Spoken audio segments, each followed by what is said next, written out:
hati. Masa muda teman-teman adalah masa kita sedang mengalami masa transisi, masa perubahan dari anak-anak, remaja, kemudian dewasa, dan orang tua.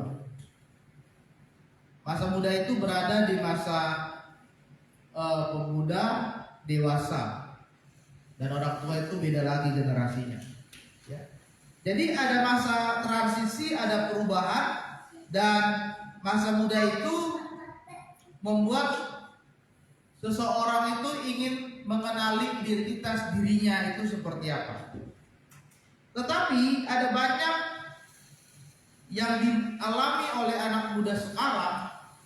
Mereka salah mengenali identitas, salah mengenali jati diri mereka, sehingga masa muda mereka itu rusak, sehingga kehidupan mereka itu pun berantakan, tidak sesuai dengan apa yang Tuhan kehendaki di dalam kehidupan mereka. Itu sebabnya teman-teman, Salomo berkata, bersukarialah di masa mudamu. Satu peringatan yang diberikan oleh Salomo kepada setiap anak-anak muda. Meskipun kita berada di masa transisi, di masa perkembangan, tetapi teman-teman, banyak anak muda yang sekarang merasa bahwa ketika dia sudah beranjak dewasa, ini adalah waktunya dia bebas.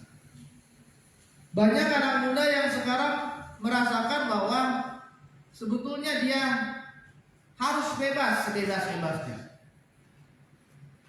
Tidak lagi ada aturan dari orang tua yang biasanya kalau dia masih sekolah ada aturannya tuh. Harus bangun jam segini, harus tidur jam segini, tidak boleh keluar malam. Waktu kuliah juga harus kuliah yang benar, ya kan? Harus belajar yang benar, harus bisa lulus, harus bisa sarjana. Tapi ketika dia sudah selesai sekolah, sudah selesai kuliah, kemudian dia sudah harus bekerja dan hidup mandiri, banyak anak muda merasa itulah waktunya dia bebas, teman-teman. Banyak anak muda merasa, wah saya udah bebas nih, udah gak lagi sama orang tua, gitu kan? Sudah tidak lagi jadi tanggungan orang tua. Oh, saya sudah mandiri. Sehingga banyak anak muda yang merasa inilah waktunya kita untuk bebas. Dan kebebasan yang dimiliki oleh anak-anak muda itu mereka lakukan dengan hal-hal yang tidak baik. Ada yang suka pergi ke klub malam, ya. Pulang kerja sore, pusing pikiran pekerjaan, akhirnya have fun, mereka pergi ke klub malam. Uangnya habis cuma buat begitu-begitu aja, gajinya habis cuma buat begitu-begitu aja, ya. Padahal sekali buka table kalau di klub malam bisa sampai 10 juta, ya kan? Apalagi kalau dia sudah mulai besar klubnya, bisa sampai 15 juta, 20 juta. Kemudian dia minum, dia mabuk di sana, dan dia merasa itu bebas. Dan dia merasa bahwa dia itu sudah bebas. Ada yang mulai menggunakan narkoba, coba-coba pakai ganja, coba-coba pakai jarum suntik, ya kan? Coba-coba pakai putau, coba-coba pakai ganja gorila, dan dia merasa itu sudah bebas. Atau ada yang mulai coba-coba pacarannya nggak benar, pegang-pegangan tangan, kemudian mulai pakai pakaian terbuka, jalan kemana-mana sama pacarnya, keluar kota berdua, nginep ke sana sini, bahkan sampai melakukan hubungan di luar nikah. Dan mereka menganggap itu sudah bebas, ya. Padahal itu merupakan sebuah kesalahan-kesalahan yang dilakukan oleh anak muda zaman sekarang yang belum memiliki pemikiran yang matang, sehingga bebas yang dimiliki di dalam dirinya menjadi seorang anak muda dia lakukan dengan hal-hal yang tidak benar di hadapan Tuhan. Itu yang menjadi kesalahan di generasi-generasi muda. Sehingga pengkhotbah berkata di dalam ayatnya yang ke-9, karena keinginan hatimu dan pandangan matamu, dari hati, dari mata turun ke hati. Kita melihat orang enak, kita mau ikutin mereka, kita mau bergaul dengan mereka, sehingga hati kita pun akan sama seperti mereka. Salomo berkata begitu di dalam kitab Pengkhotbah. Tetapi teman-teman, apa yang dikatakan? Karena dari keinginan hatimu dan dari pandangan matamu, tapi itu akan membawa engkau kepada apa? Kepada pengadilan. Akan ada waktunya pengadilan yang diberikan oleh Tuhan di dalam hidup kita untuk melihat dan menghakimi apa yang kita lakukan pada saat kita muda. Pengadilan itu kan tempatnya untuk menghakimi.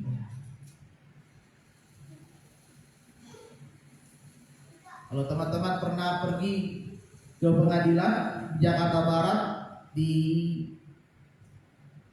daerah Selipi, itu setiap hari itu selalu ada sidang.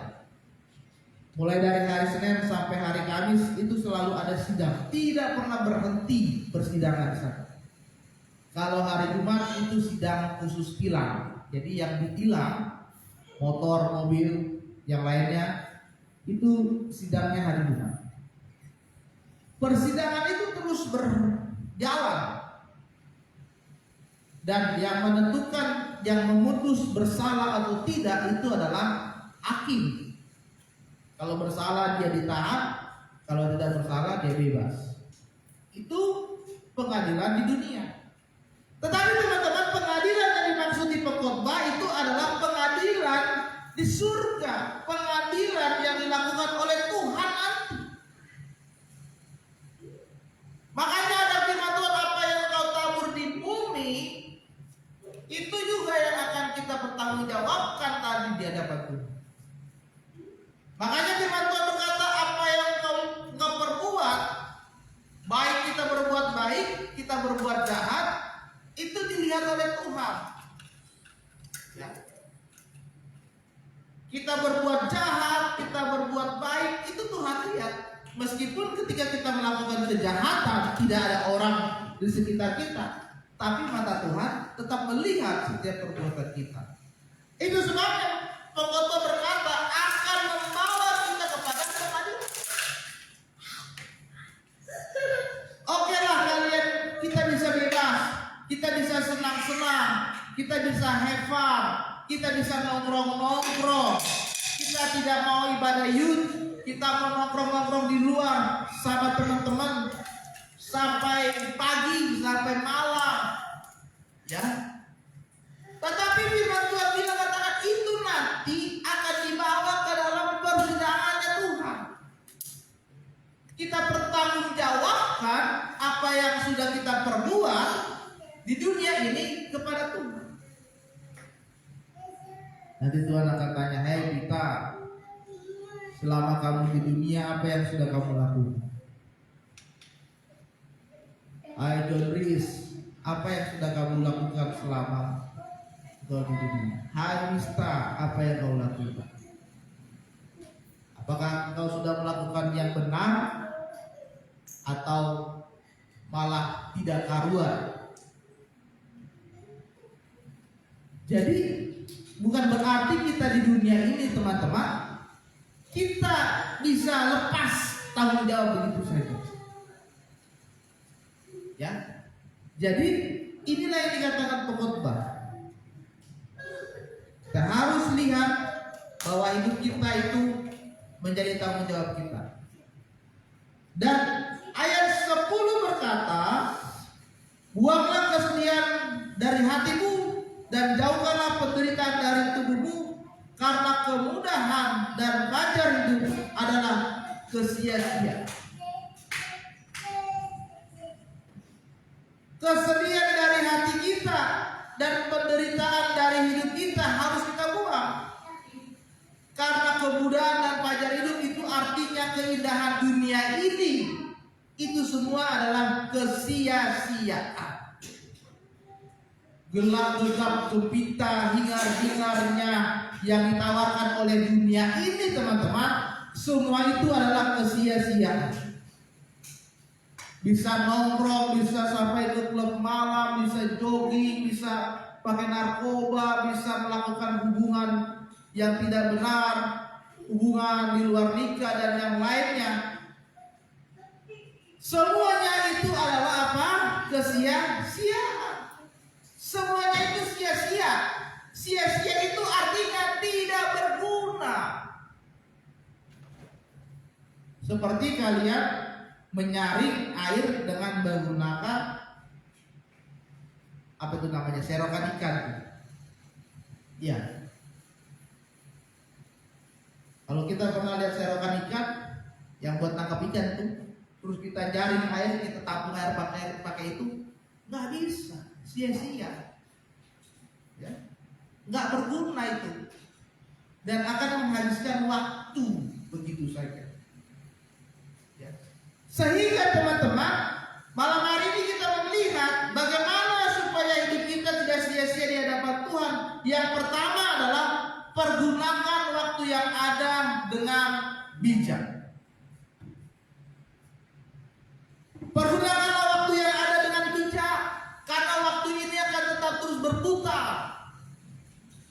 Tidak bisa waktu ini kita mundur. Aduh, saya mau mundurin deh, saya mau balik lagi ke 10 tahun yang lalu, ketika saya masih masa-masa SMA, masa-masa lagi kumpul-kumpul sama teman-teman. Gak bisa. Aduh, saya mau mundurin waktu deh, waktu orang tua saya masih ada. Saya mau jadi anak yang baik, jadi anak yang benar. Sekarang orang tua saya sudah gak ada. Wah, saya mau balas budi, gak bisa. Mau mundurin waktu lagi, gak bisa. Karena waktu itu gak bisa diputar. Waktu itu akan terus bergerak maju ke depan, ke depan, ke depan, ke depan. Saya sudah gak merasa sudah punya anak 3. Anak saya sudah sekolah 2. Padahal saya rasa waktu ini sepertinya sebentar. Ya. Wah, ini waktunya sebentar, gitu ya. Sekarang saya sudah jadi orang tua, sudah punya anak 3. Jadi yang pertama, pergunakan waktu yang ada secara bijak, supaya waktumu tidak sia-sia, terbuang seperti itu saja untuk hal-hal yang tidak berguna. Ya. Masih sibuk mikirin keinginan duniawi, masih sibuk melakukan dosa, main judi online, ya kan, pergi ke disko, suka minum, suka nongkrong, suka ngomong kotor, suka nonton yang gak jelas, ya, itu hal yang gak berguna. Ya, hidupnya masih, ya, setiap ibadahnya itu masih belum jelas. Kadang datang gereja, kadang enggak, kadang pelayanan, kadang enggak, kadang kabur, kadang balik lagi. Itu adalah kesia-siaan, teman-teman. Kita harus ingat bahwa Tuhan sudah berikan kita waktu di dalam hidup kita, dan kita harus pergunakannya itu dengan sebaik-baiknya. Karena akan ada saatnya nanti waktu yang Tuhan berikan itu sudah stop. Ketika Tuhan panggil kita, Tuhan berkata, stop, waktumu Enos sudah selesai. Stop, waktumu sudah selesai. Dan kita tidak tahu kapan waktu kita itu akan selesai.